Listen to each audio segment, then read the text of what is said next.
محترم ناظرین، السلام علیکم ورحمۃ اللہ وبرکاتہ۔ 7ویں پارے کا خلاصہ اور مختصر تعارف پیش خدمت ہے۔ اللہ کے رسول صلی اللہ علیہ وسلم نے ایک مرتبہ اپنی امت کے لیے خصوصی دعا فرمائی۔ پہلے حضرت ابراہیم علیہ السلام کی اپنی امت کے لیے دعا، رب انہن اضللن کثیرا من الناس فمن تبعنی فانہ منی ومن عصانی فانک غفور الرحیم، سورہ ابراہیم آیت نمبر 36۔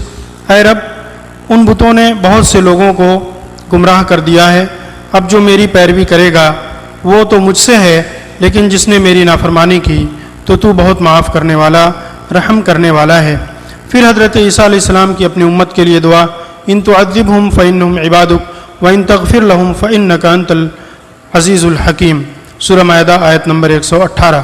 اگر تو انہیں سزا دے تو یہ تیرے بندے ہیں، اور اگر تو معاف فرما دے تو زبردست ہے، حکمت والا ہے۔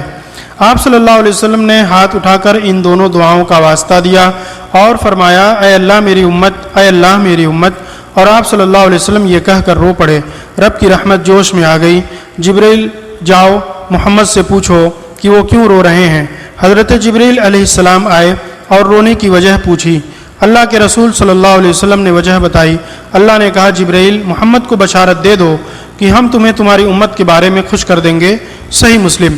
مسند امام احمد کی ایک روایت میں حضرت ابو ذر رضی اللہ تعالیٰ عنہ بیان کرتے ہیں کہ ایک رات اللہ کے رسول صلی اللہ علیہ وسلم نے نماز پڑھی اور سورہ مائدہ کی آیت ان تعذبہم فانہم عبادک، اے اللہ اگر تو انہیں عذاب دے گا تو یہ تیرے بندے ہیں، اور اگر تو معاف کر دے پس بے شک تو غالب حکمت والا ہے، اسی ایک آیت کو پوری رات دہراتے رہے یہاں تک کہ صبح ہو گئی۔ میں نے آپ سے اس کے بارے میں پوچھا تو آپ نے خوشخبری سنائی کہ میں نے اپنے رب سے اپنی امت کے لیے شفاعت کی دعا مانگی اور وہ قبول ہو گئی، اور میری شفاعت ہر اس امتی کو حاصل ہوگی جو شرک نہیں کرے گا۔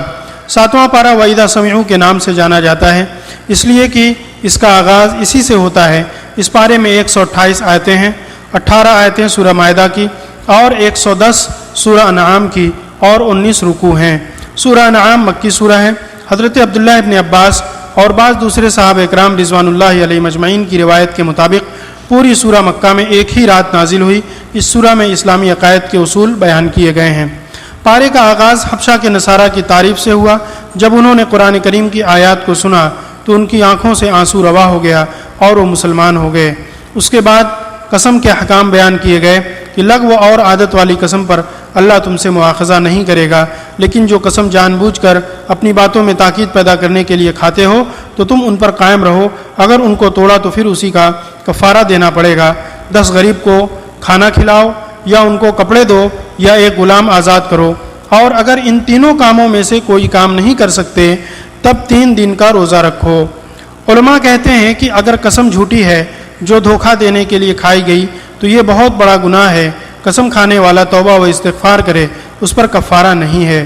شراب، جوا، بت اور پانسا کا تیر کی حرمت کا بیان کر کے ان سے بچنے کا حکم دیا گیا۔ احرام کی حالت میں خشکی کے جانوروں کے شکار سے منع کر دیا گیا اور بحری کی اجازت دی گئی۔ مشرکین اپنے بتوں کے نام پر جو 4 قسم کے جانور بحیرہ، صائبہ، وسیلہ اور حام چھوڑتے تھے، ان کے اس عمل کی مذمت کی گئی۔ بحیرہ وہ جانور جس کا دودھ بتوں کے نام پر چھوڑا جاتا اور اسے کوئی استعمال نہ کرتا۔ صائبہ وہ جانور جسے بتوں کے نام پر چھوڑ دیا جاتا اور اس سے کوئی کام نہ لیا جاتا۔ وسیلہ وہ اونٹنی جو مسلسل مادہ بچے پیدا کرتی، اسے بھی چھوڑ دیا جاتا۔ حام وہ نر اونٹ جو ایک خاص تعداد میں جفتی کر چکا ہوتا، اسے چھوڑ دیا جاتا۔ اس کے بعد موت سے پہلے وصیت کرنے اور اس پر 2 گواہ بنانے کا حکم دیا گیا۔ بروز قیامت اللہ تعالیٰ تمام پیغمبروں کو جمع کر کے ان سے ان کی قوم کے رد عمل کے بارے میں پوچھے گا۔ پھر حضرت عیسیٰ علیہ السلام اور ان کی والدہ پر اللہ نے اپنے احسانات کا تذکرہ فرمایا، اور اسی ضمن میں اس معجزانہ دسترخوان کا بھی تذکرہ کیا جو حواریین کی طلب پر حضرت عیسیٰ علیہ السلام کی دعا کے بعد نازل کیا گیا، اور جس میں جنت کے کھانے تھے۔ اس سورہ میں اس واقعے کے ذکر کی وجہ سے اس کا نام مائدہ یعنی دسترخوان والی سورہ رکھا گیا۔ ان سارے احسانات کے ذکر کے بعد اللہ تعالیٰ نے فرمایا کہ بروز قیامت اللہ تعالیٰ حضرت عیسیٰ سے پوچھے گا، کیا آپ نے اپنی قوم کے لوگوں سے کہا تھا کہ مجھے اور میری ماں کو اللہ کے علاوہ معبود بنا لو؟ حضرت عیسیٰ اس سے اپنی براءت کا اظہار کریں گے اور کہیں گے کہ میں نے تو ان کو تیری عبادت کا ہی حکم دیا تھا، جب تک میں ان کے درمیان تھا ان کی نگرانی کرتا تھا، میرے بعد تو ان پر نگراں تھا۔ اگر انہیں عذاب دے تو یہ تیرے ہی بندے ہیں، اور اگر معاف فرما دے تو غالب حکمت والا ہے۔ اللہ فرمائے گا آج کے دن سچوں کو ان کی سچائی کا انعام دیا جائے گا۔ سورہ انعام کا آغاز اللہ کی حمد و ثنا اور اس کی ربوبیت کے دلائل و مظاہر سے کیا گیا۔ پھر مشرکین کی ضد اور ہٹ دھرمی کا بیان ہے کہ اگر ہم قرآن کتابی شکل میں نازل کرتے، جیسے یہ ہاتھ لگا کر دیکھتے تب بھی اسے جادو کہتے، اور اگر ہم ان کی طلب پر فرشتے اتارتے تو بھی وہ انسانی ہی شکل میں ہوتے، اس سے بھی ان کا شبہ دور نہ ہوتا، بلکہ اس کے بعد تو ان پر عذاب ہی آ جاتا۔ پھر رسولوں کے مذاق اڑانے کا انجام اور اللہ کی قدرت کے دلائل بیان کیے گئے۔ اللہ کے رسول صلی اللہ علیہ وسلم کی رسالت کا اس بات اور اس کے بعد اس بات کا ذکر کہ بروز قیامت ان مشرکین سے کہا جائے گا کہ اپنے معبودان کو حاضر کرو، وہ جھوٹ بولیں گے اور کہیں گے کہ ہم مشرک نہیں تھے۔ دنیا کی حقیقت اور آخرت کا تذکرہ کرنے کے بعد اللہ نے اپنے رسول کو تسلی دی کہ آپ سے پہلے انبیاء کے ساتھ بھی ان کی قوم کا برتاؤ کچھ اسی جیسا رہا۔ اللہ کی قدرت کے آگے انسان کی بے بسی کو بیان کیا گیا۔ پھر اللہ کے رسول کی زبانی کہلوایا گیا کہ نہ میرے پاس رب کے خزانے ہیں، نہ میں علم غیب جانتا ہوں، اور نہ میں کوئی فرشتہ ہوں، میری طرف جو وحی کی جاتی ہے اسی کی اتباع کرتا ہوں۔ آگے یہ بیان کیا گیا کہ علم غیب اللہ کے پاس ہے، اسی طرح بحر و بر کا ذرہ ذرہ اس کے علم میں ہے۔ اس کے بعد اللہ تعالیٰ نے نافرمانوں کو دنیا اور آخرت کے عذاب کی دھمکی دی۔ پھر حضرت ابراہیم علیہ السلام کا ان کی قوم کے ساتھ جو مناظرہ ہوا تھا اس کا ذکر فرمایا۔ اہل توحید کے لیے امن کی بشارت کے بعد اپنے 18 پیغمبروں کا تذکرہ کر کے اللہ کے رسول کو دعوت دین کے سلسلے میں ان کے نقش قدم پر چلنے کا حکم دیا گیا۔ پارے کے آخر میں اہل ایمان کو اس بات کا حکم دیا کہ تم معبودان باطلہ کو برا بھلا مت کہو، ورنہ ان کی عبادت کرنے والے اللہ کو برا بھلا کہیں گے۔ خیر سے گالی اور مذہبی رواداری کی یہ کتنی اعلیٰ تعلیم ہے، اس سے دوسرے مذاہب کے ماننے والوں کے ساتھ تعلقات کی حدود متعین کرنے میں مدد ملتی ہے۔ چنانچہ اس پارے کی پہلی آیت کریمہ وَإِذَا سَمِعُوا مَا أُنزِلَ إِلَى الرَّسُولِ تَرَىٰ أَعْيُنَهُمْ تَفِيضُ مِنَ الدَّمْعِ مِمَّا عَرَفُوا مِنَ الْحَقِّ يَقُولُونَ رَبَّنَا آمَنَّا فَاكْتُبْنَا مَعَ الشَّاهِدِينَ۔ اور جب وہ رسول کی طرف نازل کردہ کلام کو سنتے ہیں تو آپ ان کی آنکھیں آنسو سے بہتی ہوئی دیکھتے ہیں۔ حق کی معرفت حاصل ہونے کی وجہ سے وہ کہتے ہیں کہ اے رب ہم ایمان لے آئے، پس تو ہمارا نام گواہی دینے والوں میں لکھ لے۔ وما لنا لا نؤمن بالله وما جاءنا من الحق ونطمع ان يدخلنا ربنا مع القوم الصالحين، اور ہم اللہ پر اور اس حق پر کیوں نہ ایمان لائیں جو ہمارے پاس آ چکا، جبکہ ہم یہ امید رکھتے ہیں کہ ہمارا رب ہمیں نیک لوگوں کی جماعت میں شامل کر دے۔ فَأَثَابَهُمُ اللَّهُ بِمَا قَالُوا جَنَّاتٍ تَجْرِي مِن تَحْتِهَا الْأَنْهَارُ خَالِدِينَ فِيهَا وَذَلِكَ جَزَاءُ الْمُحْسِنِينَ، اس لیے کہ اللہ ان کے قول حق کی وجہ سے ان کو ایسے باغات میں داخل کرے گا جن کے نیچے نہریں جاری ہوں گی، یہ ان میں ہمیشہ ہمیش رہیں گے، اور نیک لوگوں کا یہی بدلہ ہے۔ وَالَّذِينَ كَفَرُوا وَكَذَّبُوا بِآيَاتِنَا أُولَٰئِكَ أَصْحَابُ الْجَحِيمِ، اور جن لوگوں نے کفر کیا اور ہماری آیتوں کو جھٹلاتے رہے وہ لوگ دوزخ والے ہیں۔ 7ویں پارے کی یہ ابتدائی آیتیں ہیں۔ ان آیات میں اہل حبشہ کے نیک دل حاکم اسما نجاشی اور ان کے مرافقین کا ذکر کیا گیا جو پہلے نصرانی تھے۔ کفار مکہ کا ظلم و ستم جب حد سے بڑھ گیا تو اللہ کے رسول صلی اللہ علیہ وسلم نے مسلمانوں کو حبشہ ہجرت کرنے کی اجازت دے دی، جہاں سن 5 نبوت میں مسلمانوں نے ہجرت کی۔ حبشہ میں اسما نجاشی کی حکومت تھی اور یہ عیسائی مملکت تھی۔ اللہ کے رسول صلی اللہ علیہ وسلم نے اپنا مکتوب حضرت عمرو بن امیہ ذمری کے ذریعہ نجاشی کے پاس بھیجا، جو انہوں نے جا کر اسے سنایا۔ نجاشی نے اسے سن کر حبشہ میں موجود مہاجرین اور حضرت جعفر بن ابی طالب کو اپنے پاس بلایا اور اپنے علماء اور عباد الزہاد کو بھی جمع کیا۔ پھر حضرت جعفر کو قرآن پڑھنے کا حکم دیا۔ حضرت جعفر نے سورہ مریم کی تلاوت کی، جس میں حضرت عیسیٰ کی معجزانہ ولادت اور ان کی عبدیت و رسالت کا تذکرہ ہے، جسے سن کر وہ بہت متاثر ہوئے اور ان کی آنکھوں سے آنسو جاری ہو گئے اور اپنے ایمان لانے کا اعلان کر دیا۔ مفسرین کہتے ہیں کہ یہ آیات انہی لوگوں کے بارے میں نازل ہوئیں۔ بعض سیرت نگاروں نے لکھا کہ جب مشرکین مکہ کو یہ خبر پہنچی کہ مسلمان ہجرت کر کے حبشہ پہنچ گئے تو اس سے ان کو تشویش ہوئی، اور انہوں نے عبداللہ بن ابی ربیعہ اور عمرو بن عاص کو بہت سارے تحفے تحائف کے ساتھ حبشہ بھیجا تاکہ وہ نجاشی کو ان کے خلاف ورغلائیں اور وہ مسلمانوں کو مکہ واپس جانے پر مجبور کرے۔ انہوں نے جا کر نجاشی سے کہا کہ مسلمان حضرت عیسیٰ کی شان میں گستاخی کرتے ہیں اور عیسیٰ کی شان میں گستاخی کرتے ہیں اور انہیں عبد یعنی غلام کہتے ہیں۔ اس موقع پر نجاشی نے مسلمانوں کو اپنے دربار میں طلب کیا اور چند سوالات پوچھے جن میں حضرت عیسیٰ سے متعلق بھی سوال تھا۔ اس موقع پر حضرت جعفر طیار رضی اللہ تعالی عنہ نے سورہ مریم کی تلاوت کی۔ بعض مفسرین یہ بھی کہتے ہیں کہ نجاشی نے اللہ کے رسول صلی اللہ علیہ وسلم کے پاس اپنا ایک وفد بھیجا جس نے آ کر آپ صلی اللہ علیہ وسلم کو نجاشی اور ان کی قوم کے مسلمان ہونے کی خبر دی۔ جب یہ اللہ کے رسول کی خدمت میں حاضر ہوئے تو آپ نے ان کے سامنے سورہ یاسین کی تلاوت کی، جسے سن کر یہ رونے لگے۔ اس موقع پر یہ آیت نازل ہوئی۔ قرآن کریم کی حیرت انگیز تاثیر دیکھیے۔ سچ فرمایا رب العزت نے کہ اگر وہ اسے کسی پہاڑ پر نازل کرتا تو اللہ کی خشیت سے مضبوط پہاڑ بھی ٹکڑے ٹکڑے ہو جاتا۔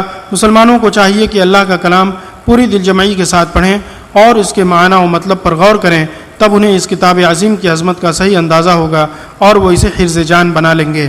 فاکتبنا یعنی ہمیں اللہ کے رسول کی امت میں داخل فرما دے، یا انبیاء اور مومنین جو توحید کی گواہی دیتے ہیں ان میں شامل کر لے۔ وما لنا لا نؤمن، آیت کریمہ کا یہ ٹکڑا، یعنی جب ہم یہ تمنا رکھتے ہیں کہ ہمارا حشر نیک بندوں کے ساتھ ہو تو کیوں ہم ایمان لا کر ان کی روش کو اختیار نہ کریں؟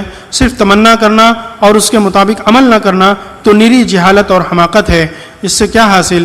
غور کیجئے کہ اللہ کو اپنے بندوں کی نیکیاں کتنی محبوب ہیں اور وہ قطرے جو اللہ کی محبت و خشیت سے آنکھوں سے چھلکیں، اللہ نے کتنے والہانہ انداز میں اس کا ذکر اپنی زندہ جاوید کتاب میں کیا۔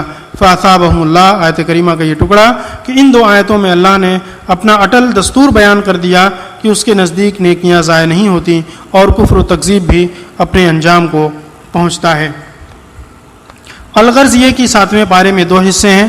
نمبر 1 سورہ مائدہ کا بقیہ حصہ، نمبر 2 سورہ انعام کا ابتدائی حصہ۔ پہلا حصہ سورہ مائدہ کے بقیہ حصے میں 3 باتیں ہیں۔ نمبر 1 حبشہ کے نصارہ کی تعریف، نمبر 2 حلال و حرام کے چند مسائل، نمبر 3 قیامت اور تذکرہ عیسیٰ علیہ الصلاۃ والتسلیم۔ نمبر 1 حبشہ کے نصارہ کی تعریف۔ جب ان کے سامنے قرآن کی تلاوت کی جاتی ہے تو اسے سن کر ان کی آنکھیں آنسوؤں سے تر ہو جاتی ہیں۔ نمبر 2 حلال و حرام کے چند مسائل۔ ہر چیز خود سے حلال یا حرام نہ بناؤ۔ لغو قسم پر مواخذہ نہیں، البتہ یمین غموس پر کفارہ ہے، یعنی 10 مسکینوں کو 2 وقت کا کھانا کھلانا یا انہیں پہننے کے لیے کپڑے دینا یا ایک غلام آزاد کرنا، اور ان تینوں کے نہ کر سکنے کی صورت میں 3 دن روزے رکھنا۔ شراب، جوا، بت اور پانسا حرام ہیں۔ حالت احرام میں محرم بحری شکار کر سکتا ہے، خشکی کا نہیں۔ حرم میں داخل ہونے والے کے لیے امن ہے۔ 4 قسم کے جانور مشرکین نے حرام کر رکھے تھے، بحیرہ، صائبہ، وسیلہ اور حام، جن کی تعریف اوپر گزر چکی۔ قیامت، نمبر 2 قیامت اور تذکرہ عیسیٰ علیہ الصلاۃ والتسلیم۔ قیامت کے دن حضرات انبیاء اکرام علیہم السلام سے پوچھا جائے گا کہ جب تم نے ہمارا پیغام پہنچایا تو تمہیں کیا جواب دیا گیا؟ اس سوال و جواب کے تناظر میں حضرت عیسیٰ علیہ السلام پر اللہ تعالیٰ اپنے احسانات گنوائیں گے۔ ان احسانات میں مائدہ والا قصہ بھی ہے کہ حواریوں نے حضرت عیسیٰ علیہ السلام سے کہا کہ اللہ تعالیٰ سے کہو کہ ہم پر ایسا دسترخوان اتارے جس میں کھانے پینے کی آسمانی نعمتیں ہوں، چنانچہ دسترخوان اتارا گیا۔ ان احسانات کو گنوا کر اللہ تعالیٰ پوچھیں گے کہ اے عیسیٰ، کیا تم نے ان سے کہا تھا کہ تجھے اور تیری ماں کو معبود مانے؟ تو حضرت عیسیٰ علیہ السلام عرض کریں گے تو پاک ہے، میں نے تو ان سے تیری عبادت کا کہا تھا، الی آخری۔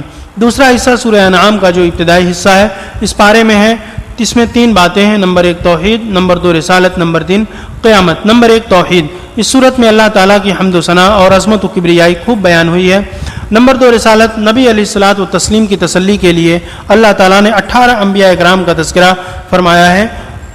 حضرت ابراہیم، حضرت اسحاق، حضرت یعقوب، حضرت نوح، حضرت داؤد، حضرت سلیمان، حضرت ایوب، حضرت یوسف، حضرت موسیٰ، حضرت ہارون، حضرت زکریہ، حضرت یحییٰ، حضرت عیسیٰ، حضرت الیاس، حضرت اسماعیل، حضرت یسع، حضرت یونس اور حضرت لوط علیہم الصلاۃ والتسلیم۔